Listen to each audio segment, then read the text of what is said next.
Ya, halo apa kabar pemirsa? Berjumpa lagi di Suara Parlemen Petang bersama saya Anggun Aktarini dan rekan saya. Dan dengan saya Subki Abdul. Tepat di Rabu 9 Juni 2021 kami sudah menyiapkan beragam informasi terkait dinamika dan juga kegiatan dari anggota parlemen di DPR RI Senayan, Jakarta. Ya, seperti biasa nih kami juga sudah menyiapkan beragam informasi. Kalau misalnya tadi Anda baru saja menyaksikan secara langsung kami nih dari Komisi 3 DPR RI rapat kerja dengan Menteri Hukum dan HAM ini membahas terkait dengan isu faktual di Kementerian Hukum dan HAM, dan juga tadi Anda baru saja menyaksikan secara langsung kami terkait dengan Pansus Otsus Papua juga baru saja Anda saksikan secara langsung. Kali ini kami akan memberikan informasi seputar headline media online yang terjadi pada hari Rabu ini. Ada apa saja nanti rekan saya Anggun akan mengawalinya, tapi pastikan Anda jangan kemana-mana.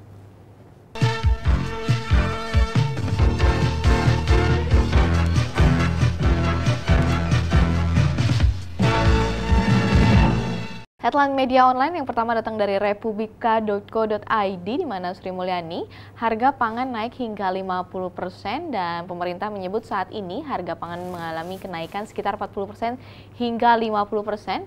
Hal ini berpotensi memengaruhi nilai tukar petani atau NTP dan nilai tukar nelayan atau NTN pada 2022 nanti. Di sini Menteri Keuangan Sri Mulyani mengusulkan agar NTP dan NTN ditentukan dalam bentuk rentang pada 2022.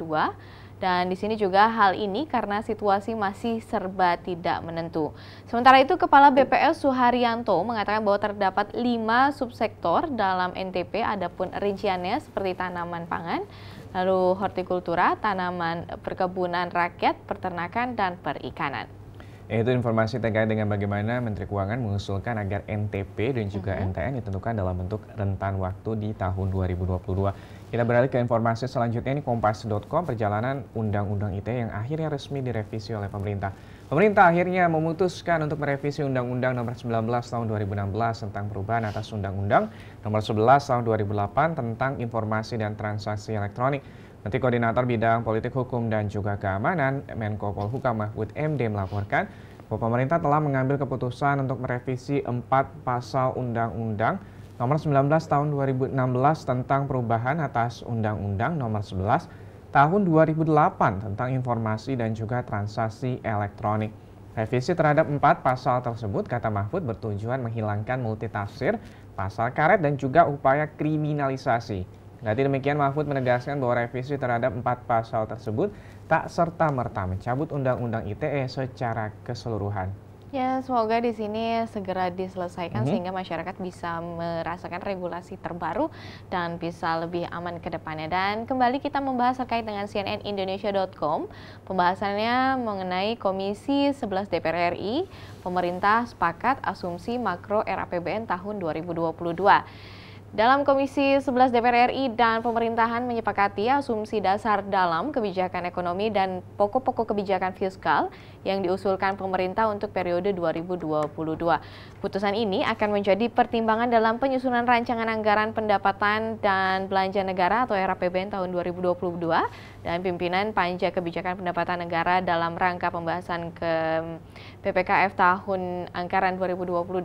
Fatan mengungkapkan bahwa target penerimaan negara di sini disepakati di angka 1.499 triliun hingga 1.528 triliun pada tahun 2022. Namun ada beberapa saran dari Panja yang harus dilakukan oleh pemerintah, salah satunya meminta pemerintah untuk memaksimalkan data amnesti pajak atau tax amnesty di tahun 2016 lalu dan informasi keuangan untuk meningkatkan penerimaan pajak kembali. Ya, ini kalau misalnya beberapa minggu yang lalu ini sudah disampaikan, pertama adalah Menteri Sri Mulyani dan akhirnya setelah itu seminggu kemudian berselang ini fraksi-fraksi di DPR RI sudah menyampaikan pendapat masing-masing fraksi dan akhirnya juga sudah dijawab oleh Menteri Keuangan Sri Mulyani, akhirnya sudah ditetapkan dan sepakat terkait dengan makroekonomi dan juga kebijakan fiskal di tahun 2022. Kita beralih ke harian mediaindonesia.com. Kelebihan vaksin AstraZeneca di DKI akan dilempar ke Bali. Stok vaksin AstraZeneca yang sudah didistribusikan untuk wilayah DKI Jakarta akan kadaluarsa pada akhir Juni 2021 jika Dinas Kesehatan atau Dinkes DKI Jakarta tidak bisa melakukan percepatan Untuk menghabiskan vaksin tersebut, stok vaksin tersisa akan dikirim ke daerah lain. Ini pelaksana tugas Dirjen Pencegahan dan Pengendalian Penyakit Kementerian Kesehatan, Maksi Rondonuwu mengatakan, sampai saat ini diperkirakan masih ada total 400.000 stok vaksin AstraZeneca di Jakarta yang segera kadaluarsa pada akhir bulan ini. Secara terpisah, Kepala Suku Dinas Kesehatan Jakarta Pusat, Erizon Safari mengatakan, pihaknya saat ini memang tengah melakukan percepatan vaksinasi untuk menghindari vaksin kadaluarsa. Dan pemirsa, kita memasuki pembahasan dari tribunnews.com mengenai work from home Bali dimulai bulan Juli dan dianggap tidak berdampak terhadap okupansi hotel. Menteri Pariwisata dan Ekonomi Kreatif Kepala Badan Pariwisata dan Ekonomi Kreatif Sandiaga Salahuddin Uno menyebutkan bahwa kebijakan work from Bali akan diluncurkan pada kuartal ketiga atau Juli 2021 secara bertahap. Upaya ini diharapkan dapat mempercepat pemulihan sektor pariwisata dan ekonomi kreatif di Bali. Di sini Menparekraf juga menyebutkan bahwa kebijakan WFB yang dicetuskan pemerintah ini berlandaskan data-data yang komprehensif. Secara terpisah, Perhimpunan Hotel dan Restoran Indonesia (PHRI) menilai bahwa kegiatan work from Bali tidak berdampak besar ke tingkat hunian kamar atau okupansi hotel di Bali.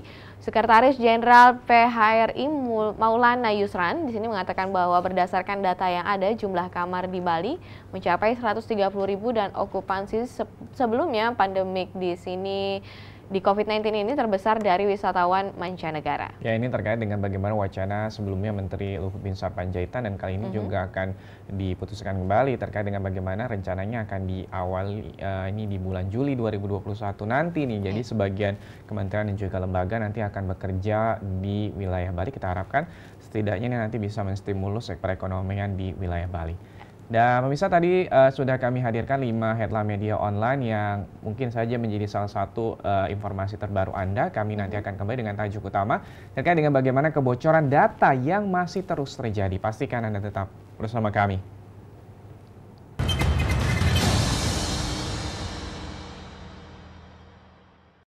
Anggota Komisi 6 DPR RI meminta PLN mengkaji ulang laporan keuangan tahun 2020 meski berhasil mendapat kenaikan laba 5,9 triliun rupiah. Dalam rapat dengar pendapat di Gedung Nusantara 1 DPR RI Jakarta, Komisi 6 DPR RI memberikan apresiasi pada PLN atas transformasi kinerja dan upaya dalam memanajemen risiko, terutama selama masa pandemi. Meski begitu, Herman Hairon mempertanyakan laporan keuangan dan pencatatan keuntungan PLN di tahun 2020 yang diduga ada pengabaian dalam pencatatan pembayaran pinjaman. Ketika RDJ primernya mendapatkan stimulus, maksimum harga $6 per MMBTU, kemudian restructuring terhadap pinjaman, karena pembayarannya kan hanya pembayaran pokok, tidak ada pembayaran bunga.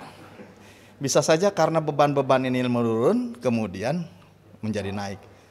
Anggota Komisi 6 DPR RI Herman Hairon juga menilai PLN tidak mempertimbangkan fluktuasi nilai tukar rupiah serta penurunan harga komoditas selama pandemi. Di sisi lain, PLN masih memiliki pekerjaan rumah untuk mengelola pinjaman yang merupakan beban perusahaan. Kalau soal-soal ini tidak masuk di dalam perhitungan neraca keuangan dan rugi laba perusahaan yang tadi disampaikan, ini akan sangat bahaya gitu. Suatu saat tiba-tiba PLN menjadi rugi. Saat ini tercatat PLN memiliki utang sekitar 600 triliun rupiah per akhir tahun 2020. Adapun keuntungan yang dicatat PLN tahun 2020 naik 38,7% dibandingkan tahun sebelumnya. Elisa dan Aang, TVR Parlemen melaporkan.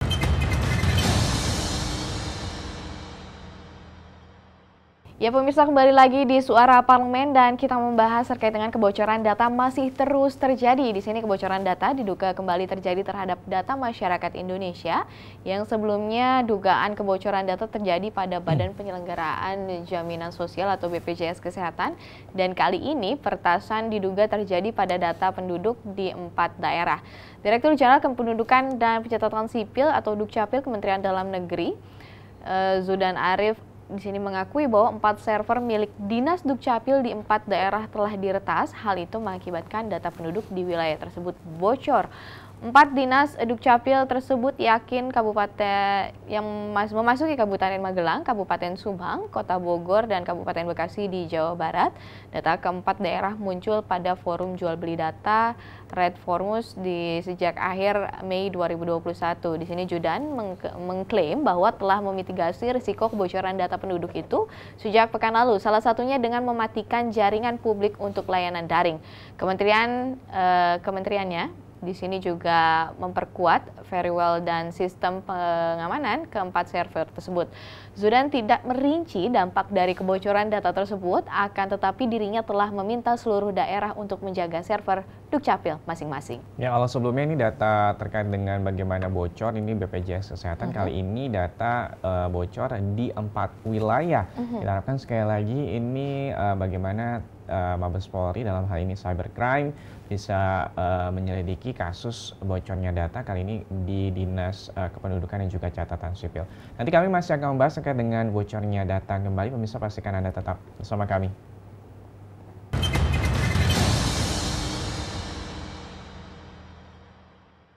Komisi 11 DPR RI menilai butuh perbaikan sistem administrasi perpajakan melalui riset dan studi yang lengkap agar kebijakan sektor pajak tidak terlalu berdampak pada daya beli masyarakat. Ditemui menjelang sidang paripurna di Gedung Nusantara II, Kompleks Parlemen Senayan, anggota Komisi 11 DPR RI Muhammad Misbakun mengungkapkan wacana kenaikan PPN menjadi 15% baru berada di tingkat diskusi internal Kementerian Keuangan. Misbakun mengingatkan, wacana ini harus dikaji dengan baik karena dikhawatirkan akan menimbulkan dampak terhadap pertumbuhan ekonomi nasional. Dampak dari kenaikan PPN ini kan sangat dalam, konsumsi, dan akan memberikan dampak terhadap apa? Pertumbuhan, karena apa? 57,7% pertumbuhan ekonomi kita, growth PDB kita itu ditentukan oleh konsumsi rumah tangga, dan itu driven by apa? Oleh daya beli. Kalau daya belinya terpukul, PDB kita pasti akan mengalami pukulan. Wakil Ketua Komisi 11 DPR RI Amir Uskara menegaskan Komisi 11 akan mengkaji secara detail wacana kenaikan PPN dan mempertimbangkan konsep yang ditawarkan pemerintah. Kalau misalnya ada kenaikan pajak, tentu kita akan melihat dari sisi keadilan bagaimana. Apakah ini akan rata atau mungkin hanya dikenakan kepada person-person tertentu atau korporasi tertentu.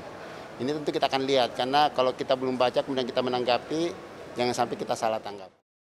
Komisi 11 mendorong pemerintah memperbaiki sistem administrasi perpajakan sebelum mengimplementasikan wacana kenaikan PPN. Dari Senayan, Jakarta, Amita dan Zia, TVR Parlemen melaporkan.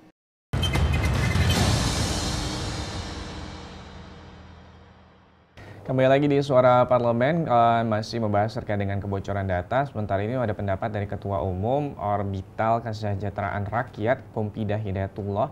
Ini mengungkapkan bahwa kebocoran data kerap dianggap remeh oleh seluruh pihak. Rancangan Undang-Undang Perlindungan Data Pribadi atau PDP sepatutnya segera disahkan. Pompida menyatakan kebocoran data merupakan kejahatan yang luar biasa, bahkan melebihi korupsi. Pompida menyatakan seseorang berpeluang diganti identitasnya dengan orang lain. Sementara itu, anggota Komisi 1 DPR RI Muhammad Farhan menganggap pengesahan rancangan Undang-Undang PDP sudah darurat. Ini sehingga DPR sebaiknya berkompromi dengan usul pemerintah. Hal senada, anggota Komisi 1 DPR RI Christina Aryani mengatakan maraknya kasus pencurian data tentu membuat pengesahan rancangan Undang-Undang PDP menjadi kian penting. Christina menuturkan Komisi 1 telah membentuk panitia kerja atau panja untuk membahas rancangan Undang-Undang PDP pada 1 September 2020. Christina mengungkapkan Indonesia juga membutuhkan otoritas PDP yang bersifat independen, dan pembentukan otoritas PDP tersebut menjadi dukungan berbagai pihak. Namun Indonesia sebenarnya dinilai terlambat untuk menghadirkan regulasi PDP jika dibandingkan dengan negara seperti tetangga, yaitu Vietnam dan juga Singapura. Kita harap sekali lagi nih Komisi 1 DPR RI ini bisa benar-benar nantinya bisa mendorong bagaimana rancangan Undang-Undang Perlindungan Data Pribadi ini bisa terwujud dan juga terlaksana di tahun ini, karena ini mengingat urgensinya sudah sejumlah kasus sebelumnya, misalnya data-data para pengguna di salah satu marketplace, dan kali ini kalau misalnya sebelum BPJS Kesehatan, kali ini Dinas Catatan Kependudukan dan juga Catatan Sipil ada di 4 wilayah yang bocor dan diperjualbelikan secara online, seperti itu. Betul sekali, Uki. Ya. Nah, pemirsa, kita sudah bahas apa saja yang menjadi headline media online dan tajuk utama pada sore hari ini. Maka perjumpaan kita harus berakhir pada sore hari ini. Saya Anggun Oktarini dan rekan saya. Dan saya Subki Abdul beserta seluruh kerabat kerja yang bertugas mengucapkan terima kasih atas perhatian Anda. Selamat melanjutkan aktivitas Anda. Sampai jumpa.